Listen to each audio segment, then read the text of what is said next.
करेंगे मंत्री राकेश सचान। वकील के साथ कोर्ट में जाकर सरेंडर करेंगे। मंत्री के वकील कोर्ट से बेल की मांग करेंगे। बड़ी खबर है, कोर्ट की तरफ से जारी किया गया था वारंट और कोर्ट में अब सरेंडर करने का जिक्र है। मंत्री राकेश सचान कोर्ट में जाएंगे, सरेंडर करेंगे, वकील कोर्ट से बेल मांगेंगे। तो इस वक्त की बड़ी खबर है, कानपुर से राकेश सचान प्रदेश सरकार में मंत्री हैं और अब कोर्ट जाकर सरेंडर करेंगे। एक पुराने मामले को लेकर उनको अब कोर्ट पहुंचना होगा। और दिल्ली में पीएम मोदी की अध्यक्षता में नीति आयोग की बैठक हुई, जिसमें राज्यों के सीएम ने अपने अपने प्रदेश की प्रगति रिपोर्ट पेश की और 6 महीने के एजेंडे पर विस्तार से मंथन हुआ। इसी कड़ी में सीएम योगी ने भी उत्तर प्रदेश के विकास की तस्वीर सबके सामने रखी। सीएम ने कृषि, शिक्षा और नगर विकास का ब्यौरा पेश किया। साथ ही शिक्षा नीति को लेकर सरकार के प्रयासों की चर्चा की। इतना ही नहीं, सीएम योगी ने यूपी की अर्थव्यवस्था को बेहतर करने की दिशा में जो कामकाज किया जा रहा है उसका भी जिक्र किया। टीम इंडिया नाम से तस्वीर लगातार सोशल मीडिया पर वायरल हो रही है। देखिए, तमाम राज्यों के मुख्यमंत्री इस तस्वीर में मौजूद हैं। लगभग सभी राज्यों के मुख्यमंत्री थे, सिर्फ 3 राज्य के मुख्यमंत्री नहीं पहुंचे। ये तस्वीर मुख्यमंत्री योगी आदित्यनाथ और मुख्यमंत्री पुष्कर सिंह धामी जब नीति आयोग की बैठक में शामिल हुए। कई पहलुओं को लेकर चर्चा की गई है, खास करके केंद्र और राज्य के बीच समन्वय कैसे बने, साथ लेकर राज्यों को और केंद्र के साथ कैसे प्रदेशों का विकास किया जा सके, इसको लेकर चर्चा हुई है। और उसी की अहम तस्वीर मुख्यमंत्री योगी आदित्यनाथ हैदराबाद के, दरअसल आंध्र प्रदेश के मुख्यमंत्री वहां मौजूद थे। महाराष्ट्र के नए मुख्यमंत्री एकनाथ शिंदे यहां तस्वीरों में देखे जा सकते हैं। मुख्यमंत्री योगी आदित्यनाथ, केजरीवाल और केसीआर को छोड़कर लगभग ज्यादातर मुख्यमंत्री राज्यों के यहां मौजूद रहे बैठक में और 6 महीने के एजेंडे का बैठक में जिक्र किया गया है। शिक्षा, कमोडिटीज, लोकल गवर्नेंस, किस तरह से एजुकेशन पॉलिसी को आगे बढ़ाया जाए, इसको लेकर चर्चा। और दिल्ली में गृहमंत्री अमित शाह से मुख्यमंत्री योगी आदित्यनाथ ने मुलाकात की है। बड़ी खबर है, यूपी की सियासत को लेकर चर्चा की गई। इस वक्त की बड़ी और अहम खबर, दिल्ली में गृहमंत्री अमित शाह से सीएम योगी ने मुलाकात की है। तो यूपी की सियासत को लेकर चर्चा हुई है। मुख्यमंत्री योगी आदित्यनाथ दिल्ली दौरे पर हैं, नीति आयोग की बैठक में शामिल हुए और उसके बाद गृहमंत्री अमित शाह से भी सीएम योगी ने मुलाकात की। हालांकि बैठक के दौरान की तस्वीरें भी सामने आई थी, ये तस्वीर देख रहे हैं। मुख्यमंत्री योगी आदित्यनाथ ने गृह मंत्री, सहकारिता मंत्री अमित शाह से मुलाकात की, उनको एक तोहफा भी भेंट किया है। यूपी की सियासत को लेकर दोनों नेताओं में चर्चा हुई है। यूपी के प्रभारी भी रहे हैं अमित शाह। 2014 लोकसभा चुनाव में उत्तर प्रदेश की सियासत की नब्ज को समझते हैं। संवाददाता निशांत राय हमारे साथ कनेक्टर। निशांत, क्या जानकारी, किन पहलुओं को लेकर चर्चा हुई गृहमंत्री और मुख्यमंत्री के बीच? देखिए, उत्तर प्रदेश में चल रही विकास योजनाओं के बारे में चर्चा की मुख्यमंत्री योगी आदित्यनाथ ने केंद्रीय गृह मंत्री अमित शाह से। चूंकि केंद्रीय गृह मंत्री अमित शाह से मिले हैं तो जाहिर सी बात है कि उत्तर प्रदेश की राजनीतिक चीजों को लेकर भी चर्चा हुई होगी। लंबे समय से उत्तर प्रदेश में प्रदेश अध्यक्ष, बीजेपी प्रदेश अध्यक्ष का पद रिक्त है, जिसकी घोषणा में लगातार समय लग रहा है। ऐसे में मुख्यमंत्री दिल्ली दौरे पर आए हैं और गृह मंत्री अमित शाह से मिल रहे हैं, तो इसमें दो राय नहीं है कि इस पर भी चर्चा की गई होगी। वहीं मुख्यमंत्री की मुलाकात रक्षा मंत्री राजनाथ सिंह से भी होनी है, तो ऐसे में ये भी उम्मीद की जा सकती है कि रक्षा मंत्री से भी इस बाबत चर्चा हो। और मुख्यमंत्री का यह दौरा जो दिल्ली का था, पहले आजादी के अमृत महोत्सव के लिए जो बैठक थी उसमें प्रधानमंत्री नरेंद्र मोदी के साथ शामिल हुए थे और आज नीति आयोग की बैठक थी। नीति आयोग की बैठक में उत्तर प्रदेश की अगर बात की जाए, शिक्षा, स्वास्थ्य और तमाम क्षेत्रों में किस तरीके से विकास कार्य को गति दी जाए, इस पर मुख्यमंत्री ने अपनी बात भी कही। जिसके बाद मुख्यमंत्री केंद्रीय गृह मंत्री अमित शाह से मुलाकात की और रक्षा मंत्री राजनाथ सिंह से भी उनकी मुलाकात होगी। तमाम जानकारी के लिए बहुत शुक्रिया आपका। तो एक अहम मुलाकात, और भी केंद्रीय मंत्रियों से मुलाकात मुख्यमंत्री योगी आदित्यनाथ कर सकते हैं, खास करके राजनाथ सिंह से।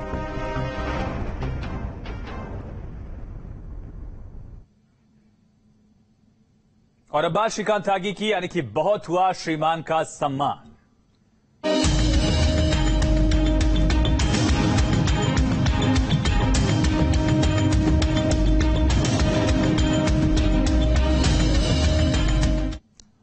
और बड़ी खबर है, नोएडा सोसाइटी विवाद मामले में श्रीकांत त्यागी की तलाश तेज कर दी गई है। गिरफ्तारी के लिए 10 से ज्यादा टीमें छापेमारी कर रही हैं। पुलिस ने ड्राइवर को हिरासत में लिया है। श्रीकांत के जो करीबी थे उनको भी हिरासत में लेकर पूछताछ की जा रही है और भी कई राज्यों में छापेमारी की गई है। नोएडा पुलिस की टीम कई राज्यों में पहुंची है। 10 टीमों का गठन किया गया। लगातार श्रीकांत त्यागी की तलाश में टीमें दबिश दे रही हैं और इसी सिलसिले में श्रीकांत त्यागी के ड्राइवर को गिरफ्तार किया, दरअसल हिरासत में लिया गया है। श्रीकांत त्यागी को जल्द गिरफ्तार कर लिया जाएगा, ऐसा दावा किया जा रहा है और लगातार दबिश जारी है। एक पूरा मामला सामने आया था जहां एक सोसाइटी में महिला के साथ बदतमीजी की थी, धक्का मुक्की की गई थी। तो नोएडा के गालीबाज गुंडे श्रीकांत त्यागी की गिरफ्तारी के लिए लगातार दबिश जारी है। पुलिस की 10 से ज्यादा टीमें दिल्ली, लखनऊ, हरियाणा के साथ उत्तराखंड समेत अलग अलग जगहों पर छापेमारी कर रही हैं। लेकिन सवाल अभी बना हुआ है कि आखिर गालीबाज गुंडा गिरफ्तार कब होगा। कब गिरफ्तार होगा गालीबाज? अरे सर, बेटियों के अपमान की कब मिलेगी सजा? अरे सर, बड़े भैया, तेरे पति को जानता हूँ। गालीबाज के करीबियों पर कसा शिकंजा, श्रीमान पर अब सियासत का पंजा।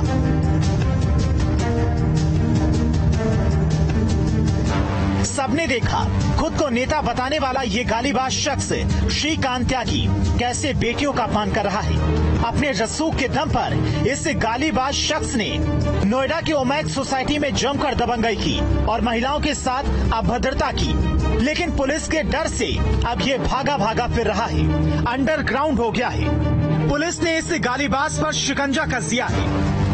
गालीबाज श्रीकांत त्यागी के 6 करीबियों को पुलिस ने हिरासत में ले लिया है और उसकी गिरफ्तारी के लिए 4 टीमें लगातार दबिश दे रही हैं। नोएडा पुलिस ने ये साफ कर दिया है कि इसे कोई गनर नहीं दिया गया था। मोटर व्हीकल एक्ट के उल्लंघन और यूपी सरकार का लोगो लगाने के मामले में श्रीकांत त्यागी की 3 गाड़ियों को पुलिस ने जब्त कर लिया है और अलग से FIR भी दर्ज कर ली है। मामला जैसे ही पुलिस के संज्ञान में आया, हम लोगों ने तत्काल अभियोग पंजीकृत किया और अभियोग पंजीकृत करने के बाद हमारी कई सारी टीमें इसको गिरफ्तार करने में लगी। अरेस्टिंग के क्रम में हम लोगों ने इस व्यक्ति के 4 अत्यंत करीबी लोगों को हिरासत में लिया। उनसे बहुत सारी जानकारी ली गई, पूछताछ चल रही है उन लोगों से। वहां पे 3 गाड़ियां थी, 2 गाड़ियां उसमें MB एक्ट के प्रोविजंस के विरुद्ध पाई गई, उनको सीज किया गया और एक गाड़ी जो फॉर्च्यूनर खड़ी थी उस पर उत्तर प्रदेश शासन का जो राजकीय चिन्ह है उसका दुरुपयोग करता हुआ दिखा पाया गया। श्रीकांत त्यागी खुद को बीजेपी नेता बताता है और इसी रसूख के नाम पर वो ओमैक्स सोसाइटी में दबंगई और अभद्रता कर रहा था। हालांकि बीजेपी ने श्रीकांत त्यागी से सीधे तौर पर अपना पल्ला झाड़ लिया है। साफ कहा है कि श्रीकांत त्यागी का बीजेपी से कोई लेना देना नहीं है। नोएडा से बीजेपी सांसद महेश शर्मा ने कहा है कि वीडियो आने के बाद गवाह की जरूरत नहीं है। उसके लिए अब किसी गवाह की जरूरत नहीं है। वो कृत्य जो है, जिस तरह की भाषा का उपयोग और जिस तरह से व्यक्तिगत धक्का दिया गया है, वो किसी भी तरह से किसी भी व्यक्ति के लिए क्षम्य नहीं है। और हम अब एक्शन इतना होगा कि आप उसे देखेंगे। सर, गिरफ्तारी नहीं हुई होगी ना? अब पुलिस कर्मी यहाँ आए हैं, मुझे बताया गया था कि धारा 354 के अंदर उनकी FIR लिखी गई है। अब उसमें 5 धाराएं बढ़ाई गई हैं। गालीबाज श्रीकांत त्यागी के मसले पर अब सियासत भी शुरू हो गई। कांग्रेस नेता पंखुड़ी पाठक ने श्रीकांत त्यागी का बीजेपी नेताओं के साथ फोटो दिखाकर उसकी भूमिका पर सवाल खड़े किए हैं। भारतीय जनता पार्टी के अध्यक्ष स्वतंत्र देव जी के साथ आप इसको देख सकते हैं। आप इसको उत्तर प्रदेश के मुख्यमंत्री इनके साथ भी और तमाम ऐसी तस्वीरें हैं। गालीबाज श्रीकांत त्यागी का मामला सुर्खियों में आने के बाद अब नोएडा अथॉरिटी भी एक्टिव हो गया है। अथॉरिटी जल्द ही श्रीकांत त्यागी के ओमैक्स सोसाइटी में किए गए अवैध निर्माण पर बुलडोजर चलाने की तैयारी में है। हालांकि श्रीकांत त्यागी की दबंगई की फहरिस्त काफी लंबी है। वो काफी दिनों से सियासी रसूख का हवाला देकर लोगों पर रौब गांठता रहा है। ऐसे में सवाल है, गालीबाज श्रीकांत त्यागी कानून के शिकंजे से कब तक बचेगा? Team news state. वहीं कांग्रेस नेता पंखुड़ी पाठक ने पुलिस की कार्यशैली पर सवाल खड़े किए। उन्होंने कहा कि प्रियंका गांधी भी नोएडा पहुंच सकती हैं। देखिए। ये बड़ा ही ये दुखद है कि आज तीसरा दिन हो गया इस घटना को और अभी तक जो आरोपी है वो फरार है, पुलिस के शिकंजे से बाहर है। और आज ये बात भी सामने आई, आज सुबह एक मीडिया रिपोर्ट में ये बात सामने आई कि उत्तर प्रदेश पुलिस के ही कुछ लोगों ने उसको अंडरग्राउंड जाने में, फरार होने में उसकी मदद करी। जी के संज्ञान में ये मुद्दा है और कल भी उन्होंने जो ये महिलाएं हैं ओमैक्स ग्रांट की, उनकी प्रशंसा करी। उन्होंने कहा कि मुझे बहुत अच्छा लगा देखकर कि महिलाएं जिस तरह से डटी रही और महिलाएं अपनी लड़ाई खुद लड़ रही हैं, मैं उनको देखकर मैं उनकी प्रशंसा करना चाहती हूं। वहीं गालीबाज दबंग श्रीकांत त्यागी पुलिस के डर से भागा भागा फिर रहा है। पुलिस उसकी सरगर्मी से तलाश कर रही है।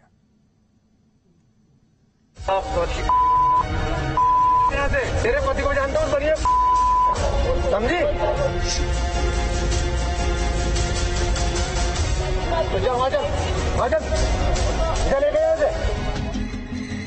इन गालियों की गूंज श्रीकांत त्यागी को सुनाई दे रही होंगी। वो जहां भी होगा उसे परेशान कर रही होंगी। तेरे पति को जानता हूँ, बढ़िया समझी? माना जा रहा है कि एसओजी हो या तमाम जो टीमें हैं, 1 दर्जन से ज्यादा टीमें काम कर रही हैं उसकी गिरफ्तारी को लेकर। जी, हमारी कई टीमें उनकी गिरफ्तारी के लिए लगी हुई हैं। तो हिरासत में लिए गए थे उन लोगों की संख्या कितनी हुई, कुछ बढ़े हैं? जी, अभी तक 5 लोगों को हमने हिरासत में लिया है और इसके अलावा भी कई लोगों से हम पूछताछ कर रहे हैं। उत्तर प्रदेश के अलावा अन्य कुछ राज्यों में भी छापेमारी की गई है क्या? अभी मैं इसकी डिटेल्स आपको नहीं बताना चाहूंगी। बहुत शीघ्र ही उनकी गिरफ्तारी हम कर लेंगे और उसके बाद मैं आपको सूचित करूंगी। जिस सोसाइटी में रहता था उसी सोसाइटी की महिलाओं के साथ अभद्रता करना श्रीकांत त्यागी को काफी महंगा पड़ गया। पहले पुलिस गाड़ी उठाकर ले गई और सोसाइटी में बसी उसकी सल्तनत को उजाड़कर सोसाइटी में रहने वाली महिलाओं ने कह लगाते हुए ताली भी पीटी। सोसाइटी में कॉमन एरिया को कब्जाने वाले इस गालीबाज गुंडे की हिस्ट्री खंगालने पर कई खुलासे सामने आ गए। श्रीकांत त्यागी को मुआवजे का पैसा मिला था और उसी पैसे से त्यागी ने ग्रैंड ओमेक्स सोसाइटी के ग्राउंड फ्लोर पर यह घर खरीदा था। इसी मुआवजे वाली मोटी रकम से उसने किराए के लिए दुकान भी बनाए, जिस किराए से वो अपनी महंगे शौक को पूरा करता था। श्रीकांत त्यागी सबसे पहले गाजियाबाद के मुरादनगर में रहा करते थे अपने माँ बाप और नाना नानी के साथ। उसके बाद जब वो नोएडा के भंगेल आए तो किस घर में वो रहा करते थे वो हम आपको बता देते हैं। ये घर नोएडा के भंगेल का उनका घर है, जहाँ पर वो कई सालों तक रहे और इस मकान में अभी फिलहाल कोई भी नहीं रहता है उनके परिवार का। यहाँ पर किराएदार रहा करते हैं और बताया जा रहा है कि 5 से 6 साल पहले वो ये घर खाली करके चले गए थे। अपनी पत्नी के साथ वो यहाँ रहा करते थे, लेकिन पैसा संस्कार नहीं दे पाता और शायद यही वजह है कि एक महिला से गंदे शब्द बोलते वक्त श्रीकांत त्यागी नाम के इस शख्स को रत्ती भर शर्म नहीं आई।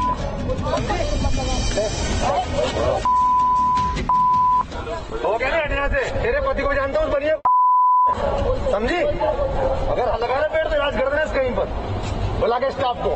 तू क्या 2 कौड़ी के गाड़ देगा, तू पेड़ उखाड़ देगी यहाँ? ये मेरी प्रॉपर्टी है। किसने कहा? अरे हमने खरीदी है भाई पूरी। ये है पूरी। तू मालिक है यहाँ की? तो जा वहाँ चल, इसे लेके यहाँ से, वरना राजवीर से ध्यान रखना। तुम चली जाएगी वैसे भी इलाज करके यहाँ से। चल, अब इस वीडियो को भी देख लीजिए। आपको किसी को बोला मैंने? आप लोगों को किसी को बोला मैंने? श्रीकांत त्यागी की ये वीडियो करीब 1.5 साल पहले की बताई जा रही है। तब उसकी पत्नी ने लखनऊ के गोमती नगर थाना इलाके की एक सोसाइटी से श्रीकांत त्यागी को लड़की के साथ पकड़ा था। बहरहाल श्रीकांत त्यागी के पाप का घड़ा भर चुका है। 48 घंटे के अल्टीमेटम पर काम करते हुए यूपी पुलिस ने श्रीकांत त्यागी की गिरफ्तारी को अपना का सवाल बना लिया है। श्रीकांत त्यागी की गिरफ्तारी तय है। नोएडा से अमित चौधरी के साथ वैभव परमार, न्यूज स्टेट।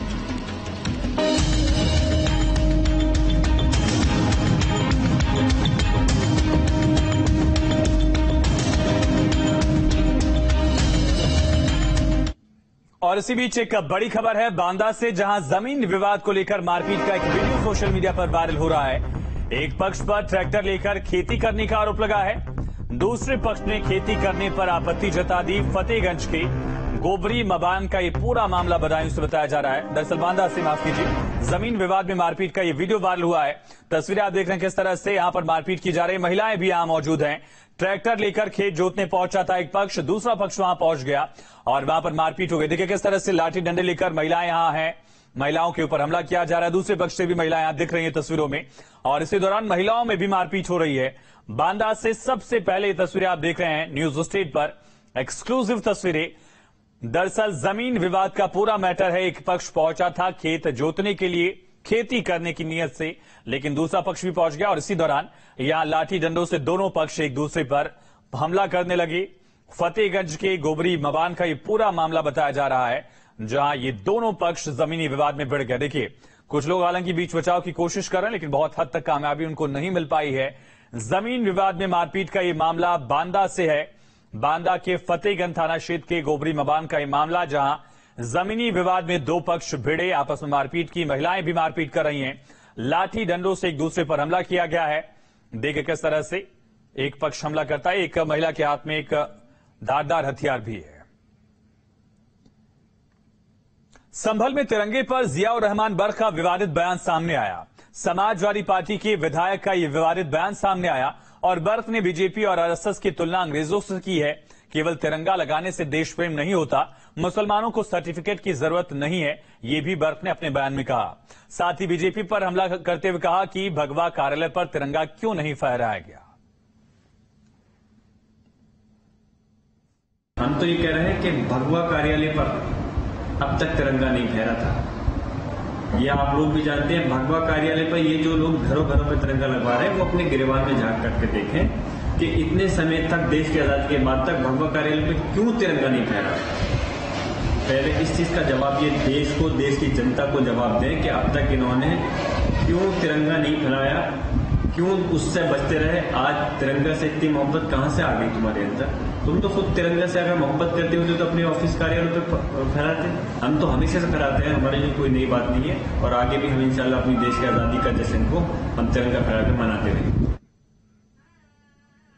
तो समाजवादी पार्टी के सांसद शफीकुर रहमान बर्क ने बीजेपी की हर घर तिरंगा यात्रा को 2024 का चुनावी स्टंट बताया।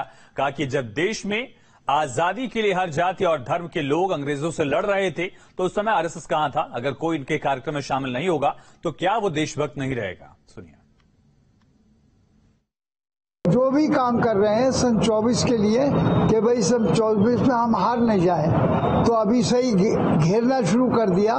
अब ये झंडे का जो जुलूस है, क्या इसमें क्या जरूरी था सर निकालना?